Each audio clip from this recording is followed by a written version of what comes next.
get ready to be great. And you don't got to get ready if you stay ready. That's what it's all about. And right now we're trying to stay ready. So in essence, we're on it. We're on it. We're working toward it. Get ready to be great. I want to be great. And I know what that looks like. I know what it looks like to be great. A lot of people think good is a limit because surely they're not shooting for great. You know what great looks like? Great looks like a lot of sacrifices. You know what great looks like? Great looks like a lot of pain, a lot of bills. Not on a beach sipping tequila, Mai Tais, mojitos. It's not all flash like that. I've seen it. I know what it looks like. I've dreamt of it.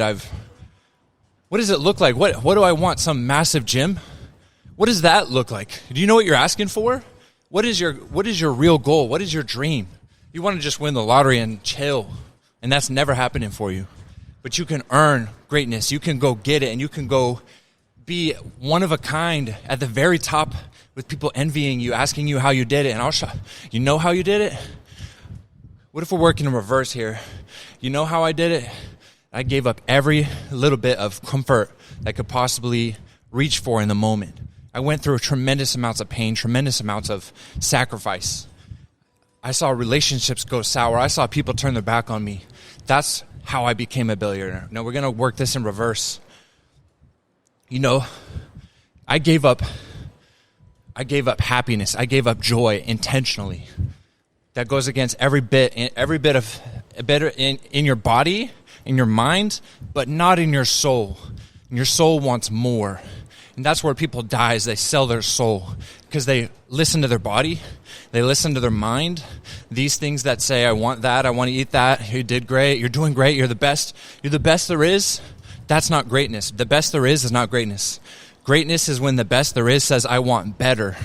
I want more. It's when you go through certain things and you come out the other end victorious. It's those things that you went through that shape who you are. It's the things you gave up, the things you left in the past that no one else will. It's the things you sacrifice and other people aren't willing to sacrifice.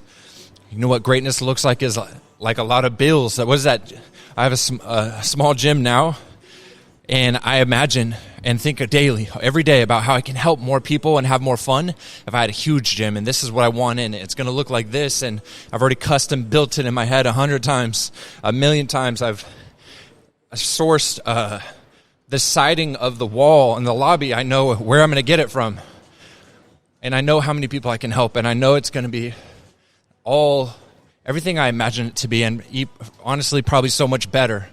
Do I know what that looks like? I have to be honest with myself. It looks like more sacrifice. It looks like more pain. Back in the day when I used to spend $3,000 a month on rent, and you blow your brains out when something goes wrong, you don't have the money, and it's crunch time. I know what that looks like at that next gym when you're paying $300,000 a month, $300,000 a month in rent and in your loans, and not rent. You probably own the place at this point. You've built it custom. It's all on you.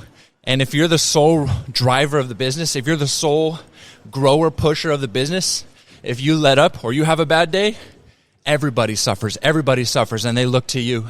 They look to you without remorse, without understanding, without allowance for a bad day, without allowance for emotional or mental issues. You can't have those, not around me. It's time to push, and you're the one we're counting on. That's what greatness looks like. Are you the one who's willing to go through that? Are you willing to be that? Because you want all the spoils, but none of the toils. And see, what the problem with that is, my massive gym doesn't come with a $3,000 a month rent. It doesn't come paid off. Employees are the biggest expense. When I have 30 employees, when I have 100 employees, and we have a team of badasses working hard, what does that look like? That's every day people's livelihoods are counting on me. That's every day I have to come up with the money to pay them. That's every day. If something goes wrong, there's no things that you don't control. You better control them, because it's people's livelihoods at risk. It's everything you've ever built, everything you've ever lived for. This is why during this pandemic, when people shut down other people's businesses, and somehow it's not a big deal, and at least it's preserving life. that's coming from someone who doesn't own a business. Because I know people who lost their business and therefore chose to give up their life. Because this is the only thing that matters. This is, you've given up too much.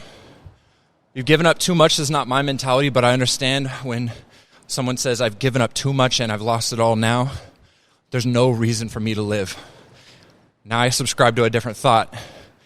If you're the source of it all, if it all came from you, and if you truly are great and you didn't just build some small business, you have what it takes and it's glowing inside you at all times. You've sharpened it and you don't have to get ready if you stay ready. You've been staying ready. Take it all from me, but you can't.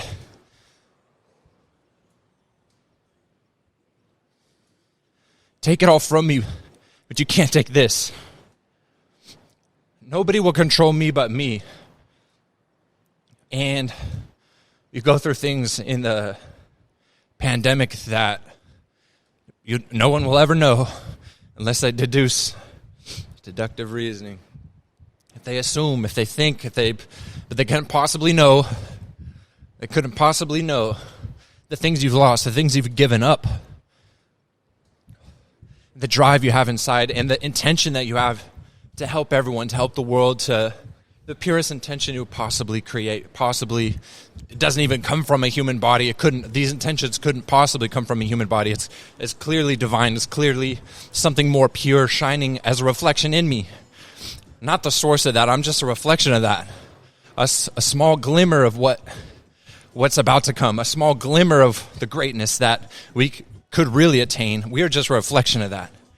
But a lot of people, instead of reflecting true greatness, they choose to turn their mirrors onto other things, and no one ever sees your reflection. No one's ever pointed to that true light. And a select few of us will go through it, maybe have it all taken from us, maybe have unfair things that you can't control. It doesn't matter. They take that from you, and if you've been sharpening it, and if it's truly built from you, not from parents, grandparents, loans, I'll do whatever it takes.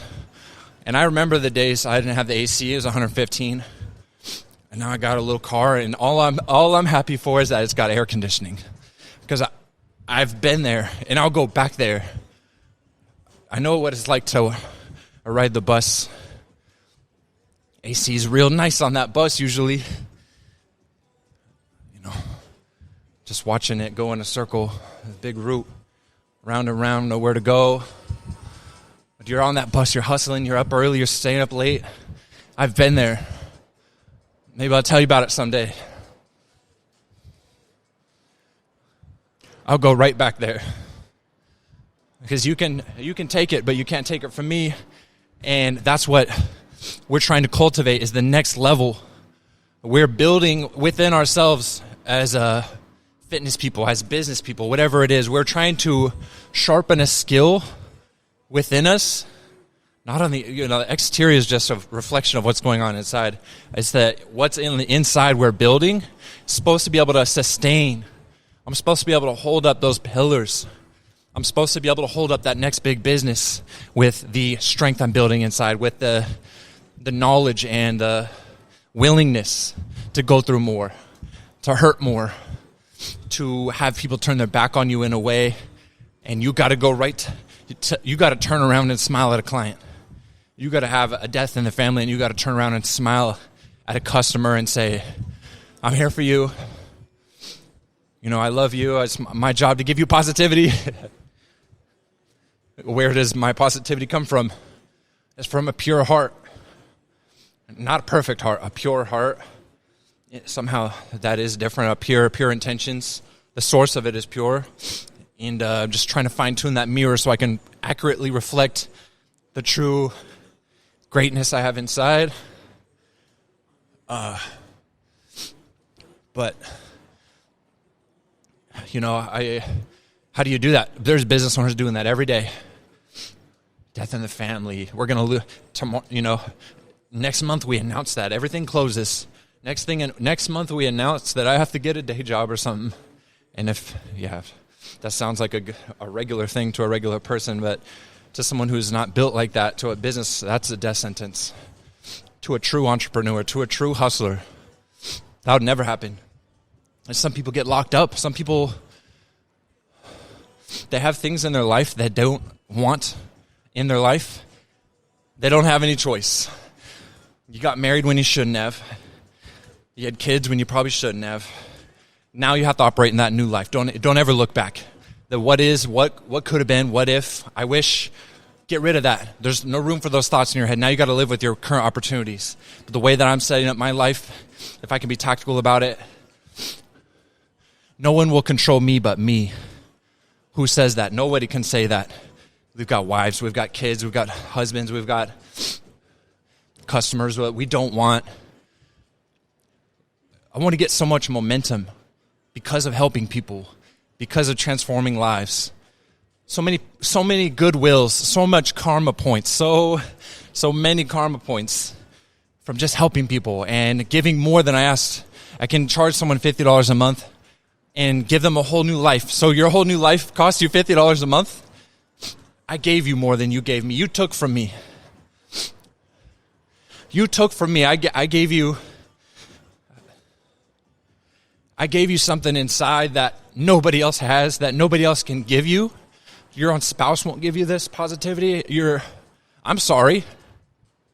Is that why they're so mad? What am I supposed to just not give it? I'm built like this. I'm built to give it to you. I'm sorry that I'm capable of a higher level of positivity and support than someone who you're married to can give it to you. And that's a lot of people. They could step it up. They should join the team, and I'll give them elite levels of positivity and love. There's no limit to the individual who I'm capable of helping, pushing. It's just, it don't matter the individual in front of me. Yeah, I'm going to reflect the light as bright as I possibly can. But it's important to know that I'm going to set up my life to where I'm going to be around people that cherish me, people that support me to the max, not people that tolerate me, not people, hey, just like I'll go back there, I'll go back to no customers. I'll go back to the ground, to the dirt with no friends, no contacts, no love in my life, nothingness. I've been there, and I've made it a decision in my head that I'm willing to go back there today. I'm willing to scrap and scrape from the bottom as many times as it takes, and in many different ways as it takes, until I escape this gravity, until I get to my mission, because it doesn't matter if you fail, it matters if you give up. There's no give up when you have a mission as big as this. There's no give up when you're reflecting a light source. How you just turn your back on that light. Sometimes, let's be honest, I turn my back on the light because it's so bright and you think you're not worthy, you're not sharp enough. And that's why we sharpen. That's why we shine that mirror in every way possible. I'm just going to reflect as bright as I possibly can. But back to no one will control me but me. I'm going to have so much momentum and karma points because of helping people, because of building a business and giving up as much as I possibly can, sacrifice. It hurts in the beginning. It hurts most of the time until it pays off, until it gets to your destination, until you get the momentum where you can escape gravity, and now you're in the stratosphere, and now you're in the outer space. That's what it's all about. And if I can get there, the people that will fuck you over doesn't affect me. I never needed you in the beginning. You fucked me over. I never needed you. You can't even call it that now because you don't affect me. I have so much karma points. I have so many good things going for me and the people that we take care of, me and my team. There's no level of negativity because our positivity is like momentum. Once you get that ball rolling and once you keep it in check, it's going downhill, baby, and you better just jump on the train. As if you're the type to want to fuck somebody over and they have the momentum, it doesn't matter. Because the only thing those people try to do in our lives is to slow our momentum. They try to take away from you. There's just the type of people that would just never join you. If you're on the good side, the good team, and everyone in their head thinks they're on the good team, I think. Join the team. Join us. We're trying to change lives. We're trying to transform people. We're trying to go to the very top. It don't matter if it's online, in person, across the globe. We're trying to help people, and we're going to get so many karma points through giving, sacrificing, just in our own little city. It'll pay off. And I don't have a timeline on when. Just let me go. You can tell when I'm wired. You can tell when I'm hyped up on life. When I have that mission statement in my head. When I can see a destination of sorts, because I think the destination will be just so much more beautiful than you could possibly imagine. But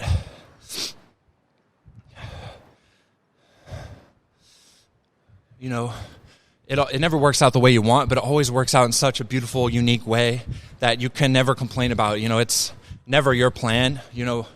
It's good to have that plan in your head. It kind of drives you in a certain direction, but where you land, you don't know what it's going to look like. It's never picture exactly the way that you thought it was. And it's just uniquely, uncontrollably, in a chaos sort of fashion, its own beautiful thing that you can never even fathom. It's almost always more fantastic than you could have imagined or planned out yourself. That's God's plan for you. I'll only have people that I want and cherish in my life. No one will control me but me.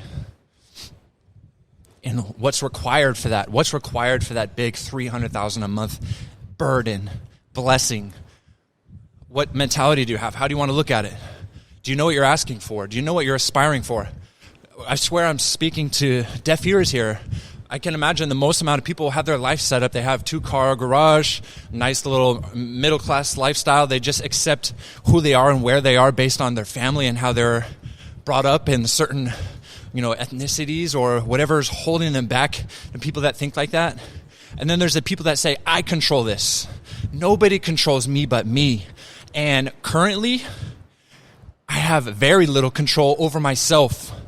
What do you mean that other person can't control you? You can't even control you. I could see myself in the reflection. I'm just kind of like preaching to that kid. Life is so precious. Life is so young. If nobody control you but you, then you better get to controlling, because you don't have self-control.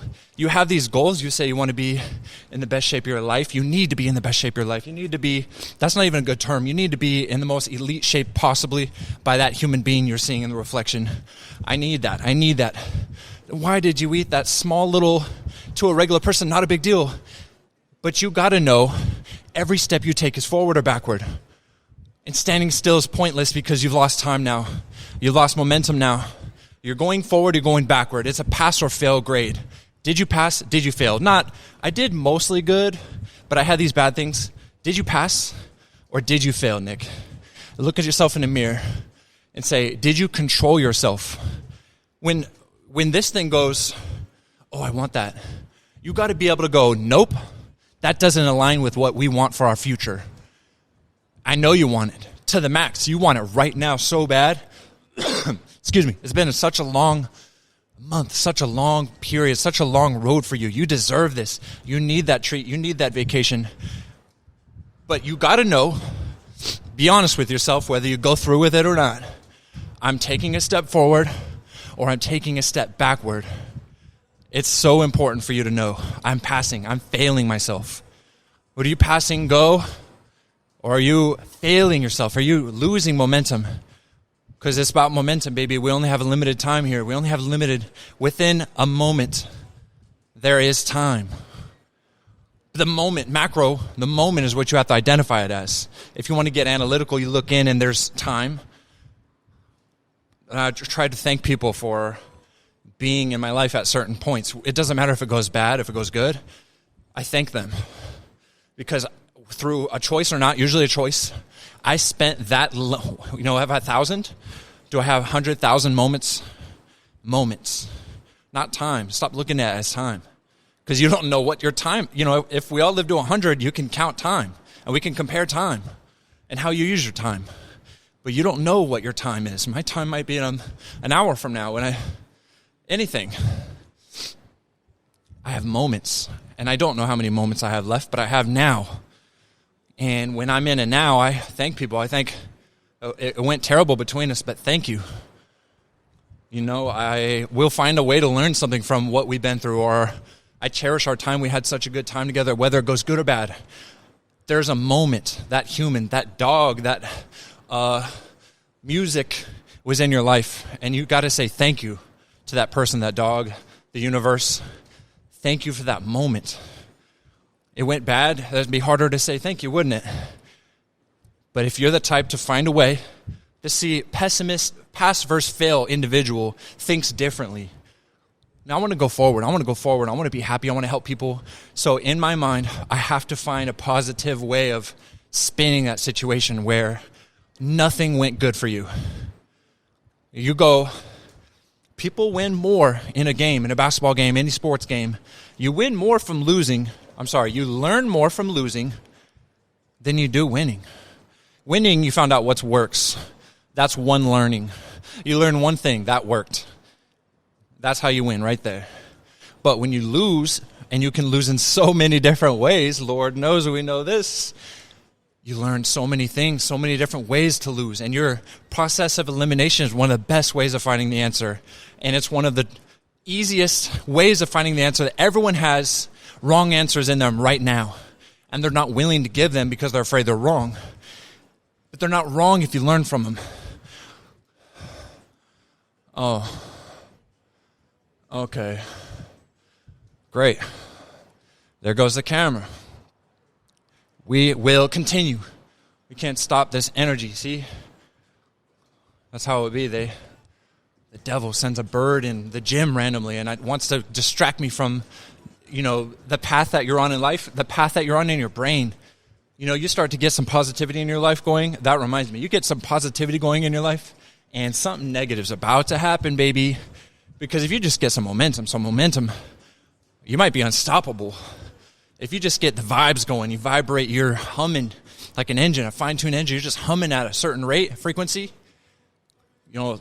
All the negative forces out there are going to get out of your way, but in the beginning, they're going to try to get in your way. They're going to try to stop your engine from humming so synchronously. And life's a lot like that, But if you're the type, if you're like me, baby, they can't stop you. You know, because all the bad things that happen in your life, you shrug it off, and they can take everything from me. They can't take what I've built inside. They can't take what I'm capable of. They can't take my intentions from me. And they can't take my mentality from me. So from there, I can build back good, bigger, better. Nothing can ever stop us, really. Because even if you've got some positive momentum and someone throws a wrench in your plans, you will look at that wrench and say, thank you. I learned this, or I learned that, and you keep it moving. See, the only way bad things kind of stop you is if you stop and look at them as bad things. The only way the devil's going to stop you is by getting you to stop. The devil cannot physically stop you from your greatness. The devil cannot physically harm you, get in the way of what it is God's plan is for you. And to admit the devil is stronger than God, and what's the point at all? What it's important to know is the only way the devil can stop you is by distracting you. And those are choices. But if I can't get in the way and block you from getting your goal, God's got this guy covered. But what I can do is say, hey, little buddy, and nothing malicious, nothing evil. It's a good friend, or a good time, baby, or good music, or laziness, or depression. They throw that into the plans, and it says, maybe it won't stop him from going, but I can slow him down, or maybe I can sway him into becoming a negative person, or maybe I can put so many different, like Job, right? Put so many different things in their life that they just give up. I can physically get in there as the devil and stop that creature, that beast that God created. I couldn't stop that beast. So plan B is to distract him. If I can get him off his, just slow him down a little bit. That's all that matters. But you know what God's got for us? God's got such big goals, such big expectations. Maybe needs our help to reach the masses. And there's 1 million people you're supposed to reach. And if the devil's like, if I do nothing, he'll reach 1 million people. And the devil's like, I can't get in the way and stop him from reaching 1 million people. So you know what I'm going to do? If the millionth person is at the end of this race, let me just get him running a little bit slower. You know what? Let me get it in his head that he doesn't even need to run. Life is good. Walk. Go buy 3 cars and a house and enjoy life like a lazy boy. It's when you lay back in that... It's when you lay back in that chair and you sink into that lazy boy recliner and it feels so good. That's the devil. The devil's not some ferocious alien demon attacking you. People would come to the rescue. You would flinch and go the other way, which is toward God. And the devil doesn't want that. So you know what the devil's going to do? I'm going to show up in your life as comfort. I'm going to show up in your life as a good time, a good friend, a good distraction. Why don't you live a little? Why don't you enjoy life? You know, you work so hard, or you're better than everybody else already. Your body fat percentage is 12%. And even though God planned 5%, God planned, life change. God wants you to reach that millionth person at the end of the race. There's ribbons. But now you're not going to get as far in the race as God wants. And that's a small win for the devil. That's a small win for the devil. The devil wants to put his arm around your shoulder. That's what that is. The devil's going to give you depression. The devil's going to give you the devil might give you joy. I mean, if that's within the power, and cause you to, let's go on vacation. Let's celebrate. What are you celebrating? Some big milestone? Some big win for God? Some big win for your plan, the master plan, the master's plan? Well, guess what? Your celebration day turns into a celebration week. Your celebration week turns into your week. And ain't that the truth? It's important to know that's how the devil's going to operate in your life. He's going to operate in comfort. He's going to operate as a friend. He's going to operate as an arm around your shoulder, a hug, a pat on the back, a slight distraction, a new infatuation, a small love life type of thing, things that seem normal. These are distractions in disguise. And if they work the way that they're supposed to work, you're supposed to not even recognize them as distractions. You're supposed to recognize them as, you earned it, or I'm just a little hungry right now, or I can go hungry till 11 or 12 in the morning. Why don't I just eat at 7? And then you're just kind of dragging throughout the day. Bad energy because bad vibes, and you got to work your job. And man, we're just going all over the place today, aren't we? That's so true in our life. And I know if you're listening right here, you can think of all the small little comforts, a new show is coming out. You know what? I'm going to watch that show. That's going to be so much fun. Every night after work, I'm going to watch that show.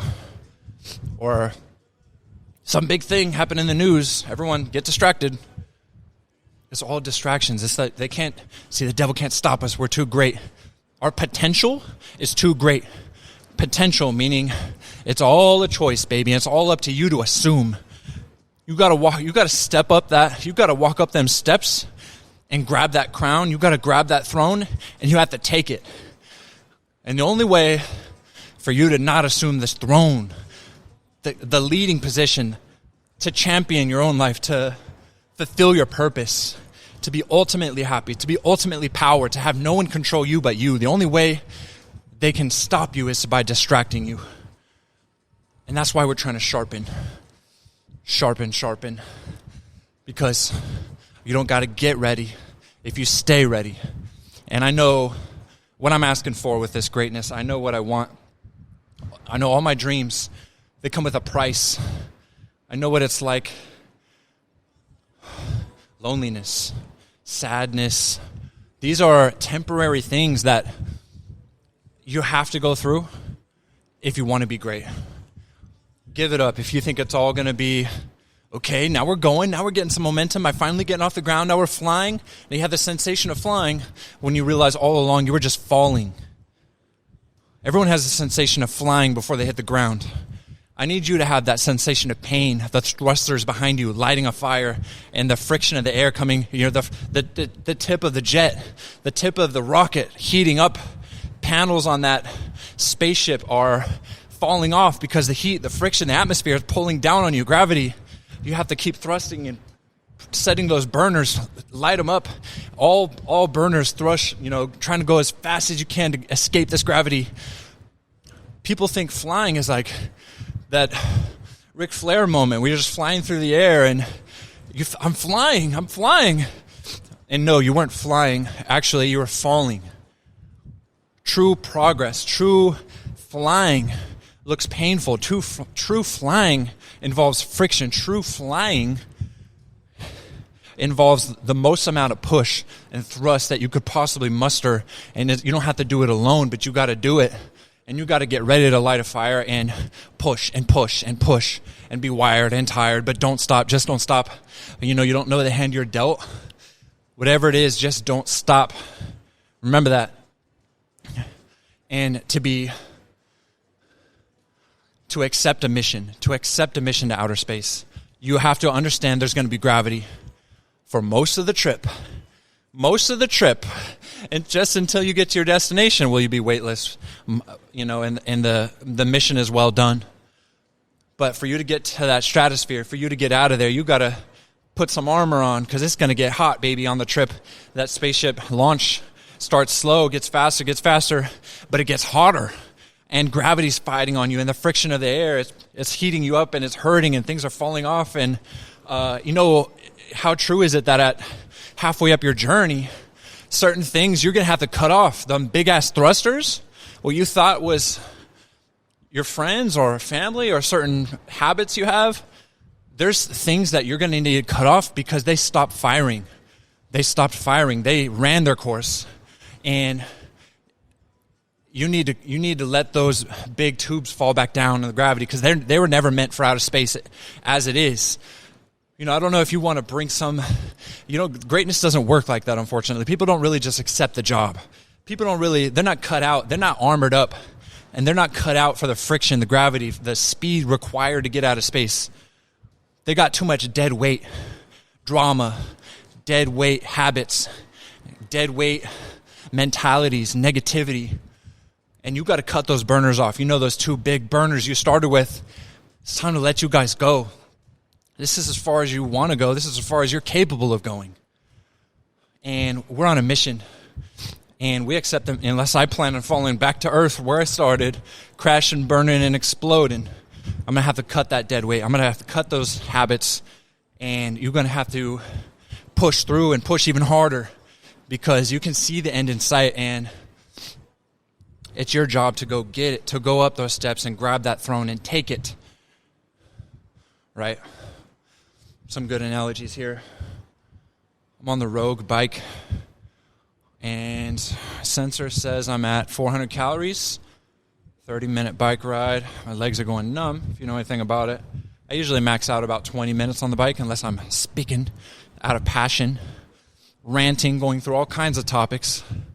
And when I listen to these back, they just sound like mumbo jumbo.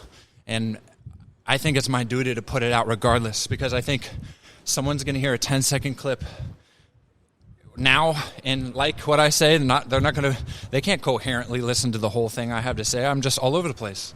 I don't have the self-esteem to believe that people would just listen to this, but that's not going to stop me.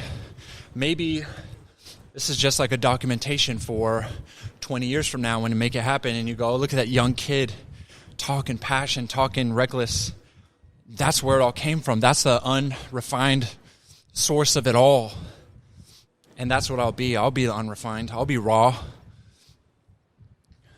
But we're just going to be all over the place. I'm just going to keep my body moving. I'm going to keep my sword sharpened. I'm trying to iron in habits. I'm trying to cut off dead weight, cut off habits and things going on in your head. Everything that's going on in your head is the biggest staller when it comes to how fast you're going and how quick you'll get to that. Fate has a path set out for you. Just because you don't know the next step, it doesn't mean it's, you might stumble or you might be like Sonic when you hit one of them flashing glowing lights and it speeds you up super fast for the next 20 seconds, right? Little mushrooms like, what are we talking, Super Mario? Where you're indefeatable in the next season. Maybe You're going to be larger than life in the next season. I'm talking your greatness, your power. You're going to stomp on all your enemies. Maybe that's what's in your next, or maybe it's a step where you might stumble or you might jump to the next level. That's what it's all about. It's all a decision. It's all about how you look at it. You look at you go to a pyramid and you look at the first step. It looks like a roadblock. That's when you start climbing. And now you're on the next level, baby. And you're never going back. And now your viewpoint changes. Now you're looking, you can see the picture more clearer. You can see the landscape more clearer because you climb that pyramid until you hit the top. And you go, all this climbing is worth it because now I see more. I can work differently. And now that I know more. But you had to go through it to know it. Anyhow, I need to get some water, and the rants could go on forever, trust me. You get me wired, don't matter if I'm tired, because I could go on about this kind of stuff all day, all night. Camera shut off on me again. That's not going to stop me. That kind of goes into a lot of what we're talking about. The damn camera overheats. I'm not overheating. I'm doing just fine. It's like 105 right now. What, a little camera can't handle that? It's 101. It's not shit. I'm trying to get armored so I can handle a lot more than 101. I'm trying to get sharpened so I can cut through any challenges in my way. You know, when you're in the front of the pack, the wolf, in the front of the pack walking through a field, you got to be the one cutting down the shrubbery in front of you. You're the one that gets branches whacked in your face, and if you're walking through the heavy weeds, you don't know if there's a predator in front of you. You don't know if there's food in front of you or a reward in front of you, but you have to go headstrong into there. That machete, shing, shing, shing, cutting through the shrubbery, and you have to, for the benefit of everyone following your path, for the benefit of your pack that you have to go back to, you got to hunt for them. You got to bring the food back. You have to power through it headstrong, regardless of what it gets in your way. You get into a fight with a rival wolf pack or something, and now you're injured. What is stopping means you lost. You have to keep going. Take your injuries. Take that lick and keep it pushing forward. Keep thrusting your way through the unknown, and that's what greatness is all about. Keep pushing. Trust I want to say trust what you know, because in a way I know that if I just do this, this, and this, I don't know how I'll get there, but I'll get there. But I remember it wasn't too long ago, I didn't even know what to do. I didn't even know where to be, or you just move. Just move. It don't matter if you move left, right, up, or down. Lose as much as you can. Lose as much as you can. Find out how not to win. Process of elimination. Those are the only questions on tests I got right. Is when they give you a ton of options, and you can look at every option and say, no, that doesn't look right. No, that doesn't feel right. And that's what life is about. You got a ton of options. You're crippled by your options because you just say, I don't know which one to pick. But what's important is that the test don't stop unless you stop. You can pick the wrong answer and pick again. You come back to that same question, you won't pick that wrong answer again because you've learned. There's 20 more ways of learning before you get the right answer. But if you don't pick an option, you never know. So keep grinding, keep pushing. It doesn't matter what direction you move. Just push. Just don't stop. That's what I created, is push. Just don't stop. You got to have the vision. I wanted to say that in my last one. It's vision, and we'll end with this. It's sight, if everyone can see it. But it takes vision to do what no one believes you can do, what no one even understands how you do it. They don't even see where you're going with this. You're clearly doing it wrong. It's easy to say that when they don't know where you're going. And it's easy for you to tell yourself that when you don't know when you're going. But in my heart, in my soul, I feel like I have to push. I have a vision. I have a want and a desire. And where do these thoughts come from? Do they just wake up in the middle of the night with these dreams of how to do it, and you're doing something no one's ever done before, and that's why they call it vision, is you have to see it before anyone sees it. You have to dream it. No one else believes it. You have to dream it. You have to be obsessed with it. You have to go. You have to grind. You have to push. And it don't matter if you're wired. It don't matter if you're tired. Keep pushing and just don't stop.